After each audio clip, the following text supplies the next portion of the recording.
Des sapins de Noël transformés en pièges à sable. Déposés au pied des dunes, ils forment une barrière protectrice. Ici, cela fait 10 ans que cela dure. Et en une décennie, cette technique a fait ses preuves pour lutter contre l'érosion. On gagne un peu par rapport aux différentes tempêtes. On va gagner bon an, mal an, entre 5 et 10 mètres par endroit. Mais on va surtout créer un cordon fusible en fait, qui va partir en cas de tempête et pour protéger le pied de dune d'origine, quoi. Outre la capture du sable, les sapins, une fois recouverts, ont une autre fonction. Ils favorisent l'apparition d'une portion de plage en pente douce, ce qui va ralentir la houle et la sous-frontale des vagues.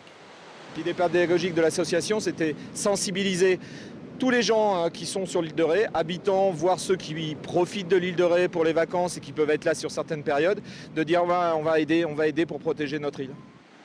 L'Office national des forêts et l'association Rétès d'une attitude œuvrent ensemble. 9 tonnes de sapins ont été mises en place, 6 à Saint-Clément hier, 3 tonnes au Bois-Plage ce matin.